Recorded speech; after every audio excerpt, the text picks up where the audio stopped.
Hey there, Georgie here with Ukraine Matters. Putin just came out with a statement saying that they will be cutting the budget for the Russian armed forces in the next year budget. And my answer to that is, what happened, Mr. Vova? Like, did you by any chance went a little bit overboard with your spending? Or now your economy is in a bit of a trouble and now you're thinking how to salvage it? And that's kind of like the bottom line. Obviously, I would like to insult Putin. I would like to smack, if not do even worse things to him.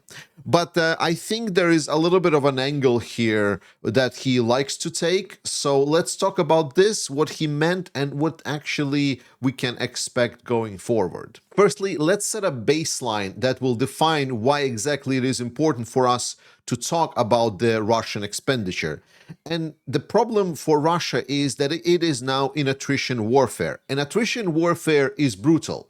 Not only because it is attritional warfare and requires just a lot of resources, but more importantly, attritional warfare is an escalating warfare.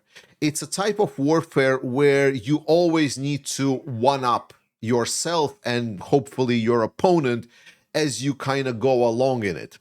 So to put it in a perspective, every year, depends on what you're doing on a front line, you would want to spend more and more and more resources, because usually you would start with some kind of stockpiles and then slowly but surely you would need to kind of build up your war machine. The problem with that is that your opponent is doing the same, so they are also trying to match what your output is. So then when one of the parties suddenly for example, stops increasing their defense spending, and let's say it plateaus it, let's not even say that it drops, then it gives a prime opportunity for the opponent to continue investing in it and essentially overcome in the attritional warfare. Because while I on this channel explain extensively that Ukraine and Russia are not peer economies, they are not on paper even closely equal. Russia has significant advantage in resources, but Ukraine was able to put themselves in a position that they are actually able to somewhat even match what Russia is outputting. So that is why it's important for us to look at what's happening in Russian economy. And that is why it's important for us to see what Putin is stating here, that they will be looking to cut the budget for the armed forces of Russia.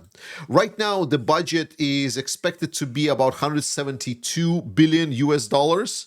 And some people argue that this is not a completely precise number because Russia is spending anywhere from 40 to 60% of their budget on the military, which is like a lot, over 50%. That's insane, because some people count only the 40% that is like dedicated military spending, but a lot of those people are stating that no, that Russian economy as a whole is also working towards the military expenditure, so it's worth kind of expanding that expenditure for budget even more. And this has caused major issues for the Russian economy. We've seen in the recent St. Petersburg Economic Forum that basically every single person over there stated that the state of the Russian economy is very, very bad. And more importantly, the chief of the Russian Central Bank, Elvira Nabiullina, very highly underscored that she would like to see something that she called, like they use these weird terms to kind of play down the significance and impact of the situation. And she said that they would expect that the budget will come to a more normalized level, sort of a. So essentially, Putin will hopefully end the war, or at least rein in that military spending. So one aspect of thinking of what Putin is stating here is that he wants to have positive expectations for the people in Russia that are desperate for any good news, so that they can see that potentially there's going to be a drop down in military spending and Russian economy will start normalizing a little bit, because they have serious issues. We talked about it extensively. But the second aspect to talk about here is that right now the European allies and NATO came out with massive new statements that they are increasing defense budgets significantly, which is terrible news for Russia. And here Putin also plays a little bit for the camera. It's important to remember that Putin is not a truthful source. You cannot just believe anything that he says. You shouldn't believe anything that he says, because most likely when you see his mouth move, he is lying at that time. So we need to remember that a lot of the defense spending that Russia was doing beforehand was not even reflected in official documents. Only later on we found out that Russia was massively overspending their officially stated military budgets because they were doing these weird schemes where they would pay out money to kind of private businesses. So the private businesses that are technically were civilian, they would drop what they were doing civilian, and they kind of, from their own initiative, by receiving government funds, they start making something for the military. So it's not a defense spending, but it's also a defense spending. Putin, he likes to play this pretend game where he says, look at the NATO powers, they are so aggressive, they want to threat us peaceful and absolutely fluffy and normal Russia here, whereas they are going to be the warmongers, which is actually a theater, to be honest, not really for anyone.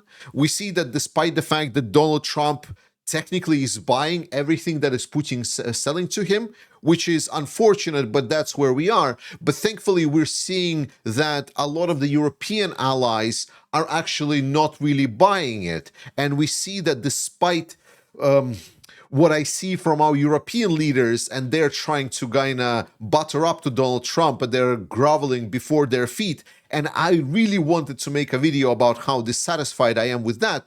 But I do give them props because I know for a fact, and this is something that is absolutely true, that everyone is talking and considering how they can go forward without America.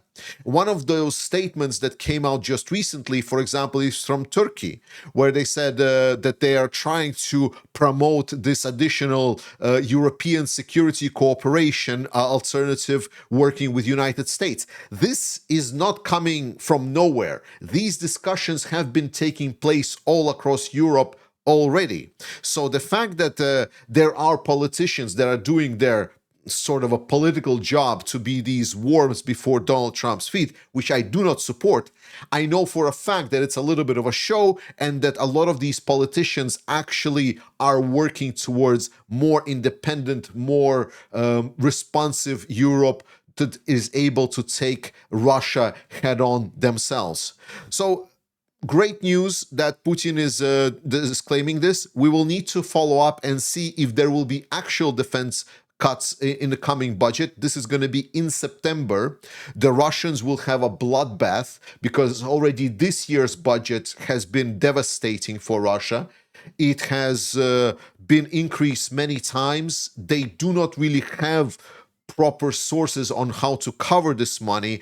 So most likely they will have to get some of that additional inflation into the Russian economy. But then the next year is going to be a complete nightmare scenario. And if it is going to be indeed, we're going to see that Russia is going to start cutting their defense expenditure, that's going to be a great boon for Ukrainians and Europeans to basically open a window of opportunity to potentially strike against Russia and take them on in their own game and finally defeat them for good. Thank you for watching. This video is part of the experiment that I'm doing with regards to length and format of the videos being released on the channel. I hope you will understand. Thank you for watching. Thank you for dedication. Continue supporting Ukraine. Trust in Ukrainian Armed Forces. I love you. Slava Ukraini. And I'll see you next time.